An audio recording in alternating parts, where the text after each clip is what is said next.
전에 하는 건 괜찮은데 5년이 이제 끝난 다음에 통지를 안 하게 되면은 5년 통지를 하게 되면 이제 끝났다는 걸 갖다 우리 채무자가 인식을 하는데 통지를 안 하게 되면은 모르고 있다가 5년이 이미 지났음에도 아니 불구하고 소멸시효 계속 기간이 계속 늘어난단 말이에요. 그렇게 되면 돈을 안 냈으면 어떤 형태인지 최고로 할 거 아닙니까?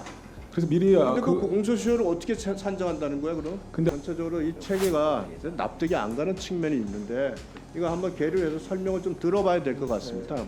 의견을 냈습니다. 글쎄, 이게 조금 그 법원 행정처가 왜 이렇게 했는지 이게 참 이해가 잘 안 되기는 합니다. 소멸시효가 다시 지금 살아난다고 생각하는 겁니까? 네. 어떤 겁니까? 네, 다시 살아난다고 생각하고 있습니다. 글쎄 그게 조금 저희 좀 이해가 잘.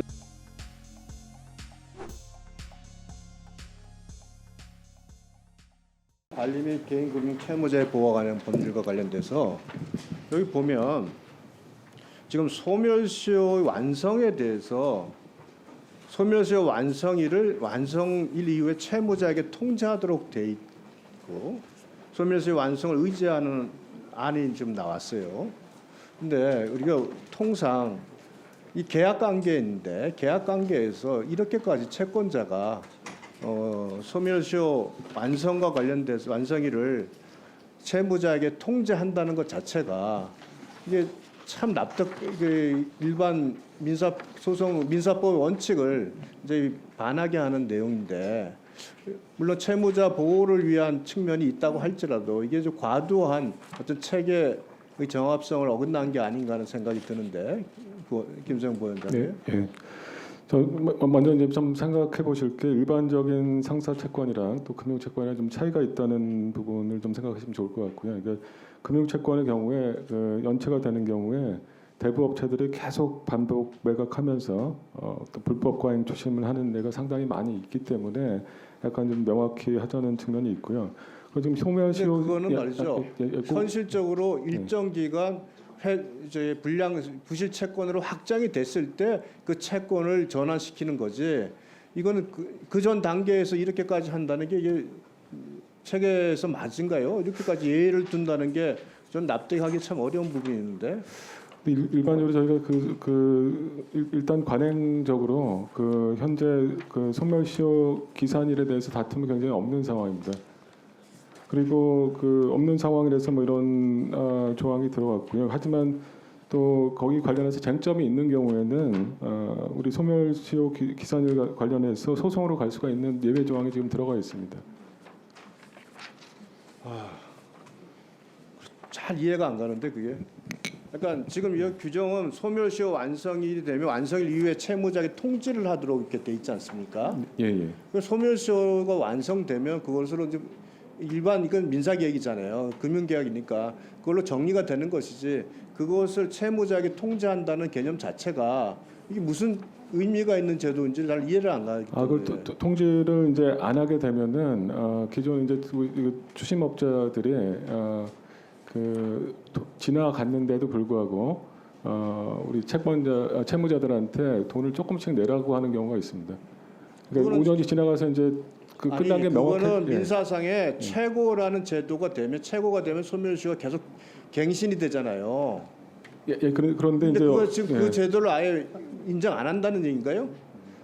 아니 5년이 이제 지났는데 5년이 이제 지났는데 계속해서 이제 뭐 통지를 안 하게 되는 경우에 모르고 있는 우리 채권자들이 모르고 있어서 갑자기 한 10,000원 정도 한번 갚아야 된다 이런 얘기를 하면은 그걸 이제 갚으면서 다시 이 시효가 연장이 되는 좀 경우가 상당히 있었습니다. 그래서 통지를 해달라고 한 겁니다. 예.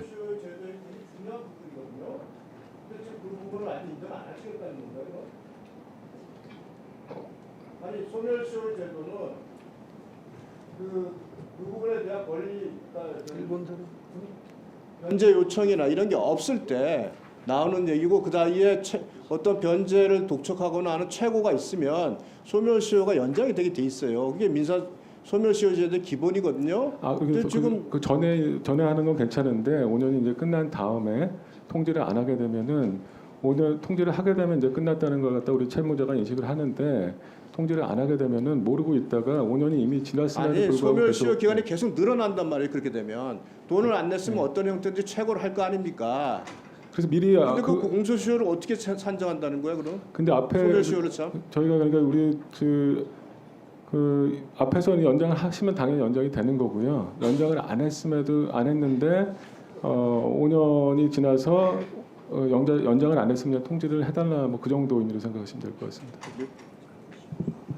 뭐 제가 전체적으로 이 체계가 납득이 안 가는 측면이 있는데 이거 한번 계류해서 설명을 좀 들어봐야 될 것 같습니다. 네. 그렇지 않아도 이거 좀 그 검토 과정에 좀 소멸시효 부분에 대해서 우리 유상범 의원님도 의문을 적절히 제기를 하셨는데요. 그 우리 여당 간사님께는 물어볼 수가 없어서 정무위 김종민 간사한테 좀 물어봤습니다. 본인이 또 이 법을 마침 발의를 했더라고요. 근데 사실 이게 정부 입법 과정에서 3년 동안 법원 행정처가 아무런 이견이 없었죠, 부위원장님. 굉장히 오랫동안 저희가 논의를 했는데 특별한 의견이 없다가 이견이 없다. 갑자기 지금 네, 이제 15분 전에 의견을 냈습니다. 네? 몇 분 전에? 한 15분 정도 전에 의견을 냈습니다. 그래서 이게 조금 그 법원 행정처가 왜 이렇게 했는지 이게 참 이해가 잘 안 되기는 합니다. 그런데 부위원장님 지금 아까 설명하신 것 중에 소멸시효가 이미 완성이 됐는데 이 회사들이 채무자들은 그 내용을 모르고 있는데 예를 들면은 10,000원만 우선 좀 납부를 해주십시오. 그러면은 채무자가 그 10,000원이니까 가볍게 10,000원을 납부한다는 예를 들으셨잖아요. 예. 그렇게 되면은 지금 우리 금융위 입장에서는 소멸시효 완성됐던 것이 소멸시효가 다시 지금 살아난다고 생각하는 겁니까? 어떤 겁니까? 예, 다시 살아난다고 생각하고 있습니다. 글쎄 그게 조금 저희 좀 이해가 잘. 아니, 실제로 근데 그런 예가 상당히 있었습니다. 그래서 지났는데도 불구하고 뭐 10,000원, 뭐 1,000원, 뭐 500원, 뭐 5,000원씩 내라고 해서 이후에 다시 연장이 그것 때문에 연장이 돼가지고 이제 계속 고생하시는 분들이 생겼기 때문에 사실 이런 조항을 만든 겁니다. 거기에 대해서 글쎄요 어떤 별도의 우리 지금 다 의원님들 중에 율사 출신들은 그 말이 되는 소린가 지금 그런 의문을 표시하시는데 시효가 완성돼 버렸는데 10,000원 납부했더니 시효가 연장된다? 이게 이제 혹시 그게 가능할지 이제 생각해 보면 예를 들면은 그 대부 계약 자체의 어떤 특징을 두었다 하더라도 소멸시효가 살아날 것 같지는 않는데 지금 부위원장님이 그런 예를 들으셨단 말이에요. 그래서 우선 그 논란은 차치하고 이 법이 지금 사실 지금 어려운 서민들을 보호해주기 위한 법안인 거 맞지 않습니까? 네, 맞습니다. 지금 이 의문 때문에 그 정무위 민주당 간사한테 좀 의문을 제기하니까 이 14조부터 17조까지를 법사위에서 삭제하는 데 대해서 전혀 이견이 없다. 법안을 빨리 통과시켜달라 이러는데 14조에서 17조를 삭제할 때는 금융위 입장에서 그 보호에 제대로 의미가 유지된다고 볼 수 있는 것인지 아니면 지금 발의자 본인 의원님이나 이 정무위 간사 의원님처럼 하루빨리 법을 통과시키는 게 필요하니까 14조에서 17조를 삭제해도 아무 문제가 없다. 이 의견에 대해서는 어떻게 생각하십니까? 14조에서 17조까지 있으면 더 좋기는 하지만 일단 굉장히 시급한 법이기 때문에 14조에서 17조를 삭제를 하고서 통과할 수 있으면 바로 통과하는 게 더 좋다는 생각입니다. 네, 알겠습니다. 위원장님 그 전체에 한 번 정도. 네. 네. 지금 말씀하시는 취지는 소멸시효 완성된 이후에 뭐 채권자나 아니면 뭐 추심 회사에서 소액이라도 갚으라고 하는 거에 따라서 이제 소액을 변제하고 나면 그게 마치 소멸시효 이익의 포기처럼 돼서 다시 채무가 살아나는 것처럼 말씀하시는데 소멸시효 이익의 포기는 그렇게 한다고 해서 되는 게 아니라 대법원 판결에 의하더라도 이게 소멸시효 이익의 포기는 단순히 그렇게 중단 사유에 해당하는 채무 승인 행위가 있다고 해서 곧바로 소멸시효 이익의 포기라고 보지는 않거든요.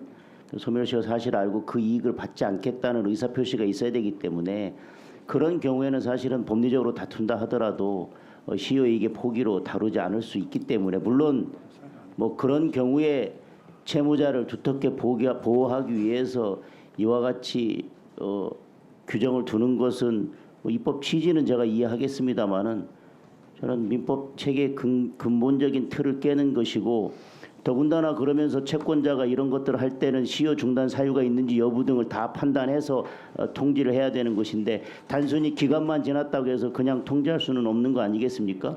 그런 소멸시효 중단 사유나 이런 여부 등에 대해서 다 판단을 해서 채권자에게 그와 같이 그 부담을 주는 것 사실 중단 사유가 있는지 여부는 채무자가 가장 잘 알기 때문에 변론주의에서 항변 사유로 두고 있는 것인데 그 항변 사유의 입증 책임을 다 채권자에게 돌려서 자기가 그걸 확인하고 아 이것은 중단 사유 없이 채무가 소멸시효로 완성됐구나 소멸시효로 끝났구나라고 하는 걸 다 판단해서 채무자에게 친절하게 소멸시효 완성됐으니까 앞으로는 돈 안 갚아줘도 됩니다. 그 통지를 하라는 거 아닙니까? 그리고 제가 앞으로 어떤 독촉을 하더라도 돈 내시면 안 됩니다. 그 통지를 지금 채권자 보고 하라는 것인데 부위원장님 말씀하신 예를 든다 하더라도 그 예는 저는 소멸시효 이익의 포기로 볼 수 없는 사정들이 있기 때문에 어쨌든 이 틀에 대해서 전체적인 검토를 다시 할 필요가 있어 보입니다. 네, 저희 법리적으로는 맞는데 실제적으로는 그렇게 안 되기 때문에 저희가 좀 명확히 하려고 그 조문을 넣은 건데 아까 말씀드렸지만 이미 말씀드렸듯이 그 부분은 삭제하고 통과해 주셔도 좋을 것 같습니다. 근데 이게 조문을 몇 개 조문을 다 삭제하는 것도 지금 당장 판단하기에는 아니 저희 근데 저 죄송한데 의견이 하나 있습니다. 저희 근데 그 부분 없이도 나머지도 굉장히 시급하기 때문에 그냥 나머지 부분 먼저 일단 해주시고, 부위원장님 이 부분은 저희가 다시 협의를 해가지고 새로 개정을 올리겠습니다. 요거 그냥 제외해 주시고 통과를 시켜주면 제일 좋을 것 같습니다.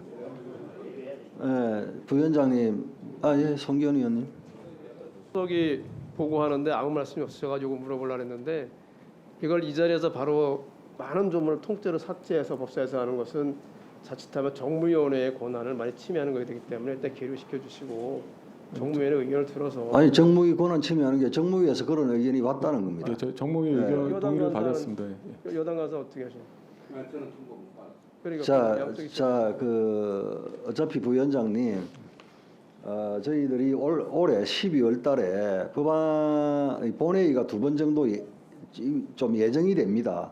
예정이 되고 본회의가 열린다고 하면 그 2번 전날 법안 심사를 위한 그 법사위 전체 회의가 열릴 거거든요. 네. 그래서 지금 잠정적으로는 법사위가 12월 19일, 12월 27일 이렇게 2번 일단은 잠정적으로 예상은 됩니다.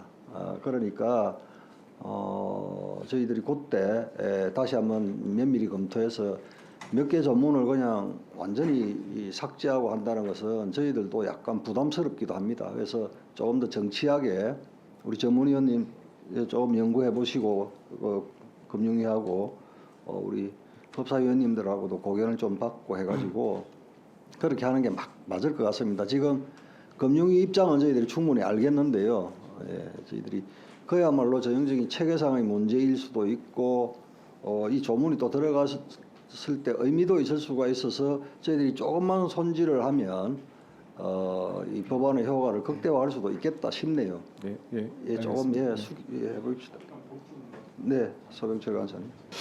네, 부위원장님. 지금 우리 율사 의원들끼리 좀 의견을 나눠 보면은 지금 소멸시효가 완성되고 나면 10,000원을 내더라도 소멸시효가 원정되지 않는다는 것이 민법의 기본 원칙이라는 것에 대해서 다 의견이 일치합니다. 오히려 저희가 의견을 나누다 보니까 예를 들면은 소멸시효가 한 달 또는 불과 얼마 남지 않았는데 이 사채업자가 채무자에게 10,000원만 내면은 예를 들면은 뭐 6개월이면 유예를 해주겠다. 그러면 채무자들은 순진해서 10,000원 내고 이제 기한의 이익을 받는 걸로 생각을 하는 함정이 오히려 더 많을 수 있다.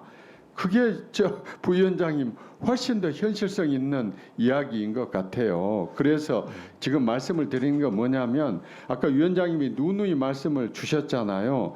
저도 이상해서 우리 야당 간사께 물어봤더니 여당 간사님실도 좀 설명을 하겠다고 사실은 했는데 우리 정 간사님실에는 설명이 안 돼 있네요 보니까.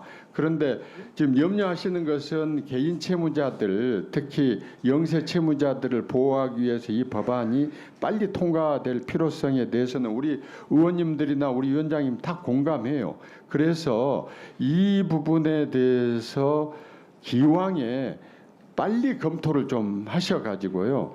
다음번 법사위 전에 여기에 대해서 정무위하고 의견 조정을 하시고 오히려 지금 부위원장님이 예로 드신 예보다 우리들이 의논해서 실제 있었던 사례가 훨씬 더 많을 거다.